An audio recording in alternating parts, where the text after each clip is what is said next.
Olá, amigos, eu sou Sidney Domingues, está entrando no ar mais um programa Destaque na TV. Nosso encontro semanal sempre às sextas e terças-feiras, das 22 às 23 horas, aqui na TV Max Rio. Muito obrigado pela tua sintonia, pedindo licença para entrar na sua casa, conversando nesse primeiro bloco com o deputado Júlio Lopes, deputado federal de tantos mandatos. Deputado, o senhor vem perseguindo, através do Legislativo, criar um documento único, né? Conta um pouco da história dessas dificuldades de chegar até um documento único no Brasil. O sonho de um documento único vem desde o meu primeiro mandato, em 2002, Sidney, onde eu protocolei o primeiro projeto para transformar o CPF no número único do brasileiro. O brasileiro tem mais de 20 números na sua cidadania e isso complica muito a administração, complica muito a vida, né? Eu quero dar um exemplo, por exemplo, no setor de saúde, onde eu tive semana passada com o ministro Queiroga, e essa semana obtivemos dele uma portaria regulamentando a lei que eu fiz e o decreto que o presidente da República fez a nosso pedido no dia 15 de março de 2019. Aliás, no dia 11 de março de 2019, o presidente Bolsonaro regulamentou a nossa lei do documento único. Essa lei fala claramente que o documento único do Brasil deve ser o CPF, que é aquele que é o mais difundido, é aquele que todo cidadão conhece, né? Por quê? Porque é usual a pessoa pedir até para entrar num prédio público o número do CPF. A pessoa usa para sua declaração de imposto de renda, enfim, é a listagem mais confiável do brasileiro. Então nós desde sempre quisemos simplificar a vida e fazer desse número um número único. Eu estava dando o exemplo da saúde. Como é que o cidadão brasileiro, desesperado para ser atendido, tenta de alguma forma se fazer atender? Ele vai num hospital público e aí ele dá o número do seu RG. No outro ele vai e dá o número do seu CPF. No outro ele dá o seu nome completo e num quarto hospital tentando ser atendido, buscando desesperadamente o atendimento, ele dá um nome do meio. E assim a administração pública federal fica achando que tem 4 clientes. E isso é muito ruim para a administração de uma maneira geral e péssimo para o cidadão também, porque o número de pessoas a serem atendidas virtualmente fica muito maior do que aquilo que é a realidade. Para se organizar as filas de atendimento, para se organizar as operações, para a gestão do serviço público de uma maneira geral, isso é muito ruim. E o número do SUS, que é a maior organização de serviço de saúde do mundo, também é um número aleatório. O cartão do SUS é um número aleatório, infelizmente até hoje no Brasil. Quer dizer, você chega no SUS e eles te dão um número. Se você perder, eles te dão um outro número. É verdade. Não, e para cadastrar também o cidadão comum, entra no gov.sus, aí você não consegue. Conect SUS agora da vacina. Você não consegue, é muito complicado. Não é todo mundo que tem facilidade de entrar no computador, não é isso? Pois é, e aí agora, essa semana, exatamente nessa semana que nós estamos falando, o ministro publicou uma portaria em que ele diz que o número do Conect SUS agora é o número do CPF. Isso vai ajudar muito. Isso é fruto de uma reunião que eu tive com ele, em que ele se comprometeu a cumprir a lei e a cumprir o decreto do presidente da República e organizar o número do SUS para que exatamente o Conect SUS, o SUS e tudo a partir de agora seja um número único, que é o número do CPF. Eu estou muito feliz com isso. A trajetória ainda é longa, porque eles têm lá uma posição de que é preferencialmente o número do CPF, mas o ideal é que seja o único número. Por quê? Porque só assim nós vamos poder fazer com que o cidadão brasileiro tenha mais conforto, podendo pedir uma reserva, podendo marcar uma hora, podendo ter o monitoramento e o acompanhamento da sua hora, do seu atendimento, e o governo, ao mesmo tempo, vai ter mais monitoramento, vai ter mais acompanhamento.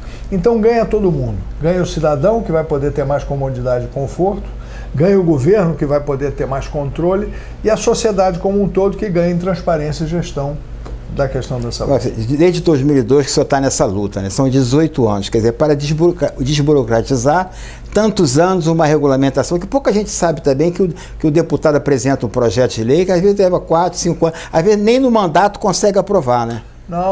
Aí depois tem a regulamentação. Exatamente. E isso tem um lado ruim e tem um lado bom também, né? Porque o nosso legislativo produz leis demais.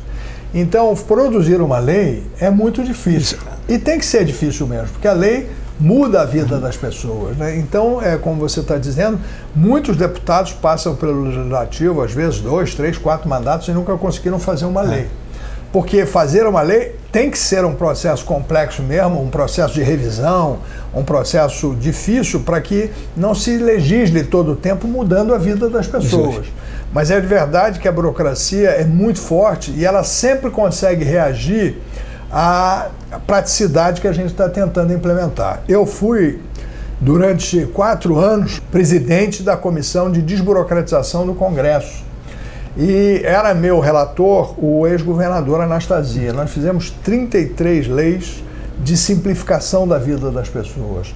Mas nada é mais simples ou mais importante do que ter um número único, porque o número único permite ao cidadão a ser tratado de uma forma única, a ter, enfim, absoluto controle da sua vida. E o CPF é um número único, porque você ganha esse número ao nascer, hoje em dia, com a nossa legislação, e ele vai até a sua morte, ficando com você depois da morte. Quer dizer, não há um outro brasileiro que use o mesmo número do CPF, desde o nascimento até a morte. Ele fica inutilizado. Quando o cidadão morre, aquele número é inutilizado e aquele que nasce ganha um número novo para acompanhar toda a sua trajetória. Então, Sidney, isso simplifica muito a vida, dá muita organização ao Estado e contribui muito com a melhora da cidadania de uma maneira geral. Agora, o CPF não tem foto, né? Continuaria da mesma forma ou tem um padrão de identificação? Porque nos Estados Unidos é social, né? Muito boa pergunta. Na realidade, a lei que nós fizemos do ICN é para que se use todo o aparato e toda a tecnologia e toda a informação que está disponível no TCE. Para quê? Porque a gente não gaste 2 vezes o mesmo dinheiro. Verdade. Então, a lei que nós fizemos e que institui o ICN, a Identificação Civil Nacional, e depois que institui o DNI, que é o Documento Nacional de Identidade Eletrônica, ele usa a fotografia e a biometria no padrão do TCE. Do TSE. Então, toda a fotografia e toda a biometria está no padrão do TSE e assim é que deve ser usado. Para quê?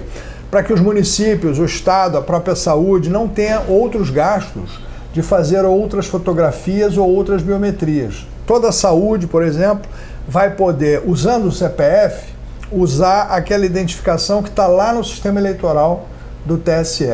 E quem não tiver sido cadastrado pode se cadastrar de graça numa zona eleitoral ou pela Receita Federal e vai ter também a sua fotografia tirada e a sua biometria também retirada de forma gratuita, para que se possa tratar e acompanhar todo esse procedimento. Deputado, tem uma outra questão também, que é pessoas que, esse Brasil que é continental, às vezes a pessoa tem 2 carteiras de identidade e às vezes comete um crime, alguma coisa no estado e não tem uma central. Essa identificação central, né, se tivesse esse documento único, ia gerar, né, para todo o país, né, que aquela pessoa está sendo procurada. Tem gente que tem 2, 3, tira uma em cada estado. É exatamente isso. Tem gente que tem, até no TSE, tem casos de 90 títulos de eleitor de uma só pessoa, 20 e tantos títulos de eleitor de uma só pessoa. Como é que pode isso? Porque, enfim, é fraude, né? E aí, à medida em que a gente tenha um número único no território nacional como um todo, a gente vai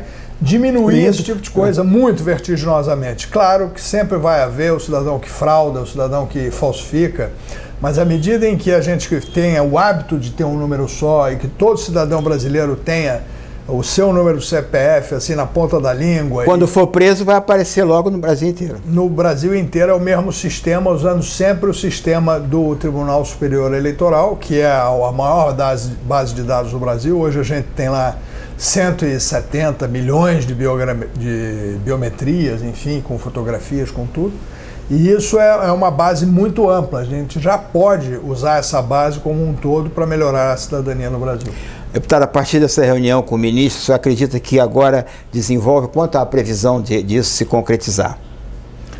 Olha, Domingos, você sabe, é uma boa pergunta, né? Não, o que eu ia dizer é que a burocracia é muito resistente. Por que a burocracia é resistente? Porque ela não quer controle. Quando a gente instituir o número único e ele for verdade para todo o serviço público federal, você vai controlar na ponta, lá no município, qual foi o atendimento médico que a pessoa fez, quem é que fez o atendimento e assim controlar muito o pagamento também e o valor daquele pagamento, porque tudo na nossa lei é obrigado que seja transcrito para a internet, para as mídias digitais. Então nós vamos acabar com muita fraude e isso obviamente sempre gera dificuldades, sempre gera reações, né? E a burocracia reage muito, porque a burocracia é como se fosse um dragão se reinventando a cada movimento que você faz para a simplificação da vida. Mas o ministro Queiroga está bem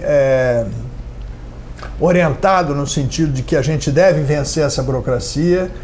O presidente Bolsonaro está fazendo não só a regulamentação do decreto e da lei, mas também um esforço nessa direção. Nós estamos contribuindo e eu acredito que a gente vai avançar. Eu acho que isso aí é um avanço para o Brasil, um avanço da cidadania e, se Deus quiser, a gente vai conseguir, com a consciência de todos, que isso é melhor para todo mundo e que por isso precisa ser implementado. Deputado, essa dificuldade sempre foi, né, do legislativo com o executivo, do deputado levar as questões que precisa ser executada. Agora com Ciro Nogueira junto ao presidente da República, que é o presidente do seu partido, facilitou mais esse intercâmbio, porque ele com o parlamentar com tantos anos possibilita mais isso, esse diálogo com o legislativo?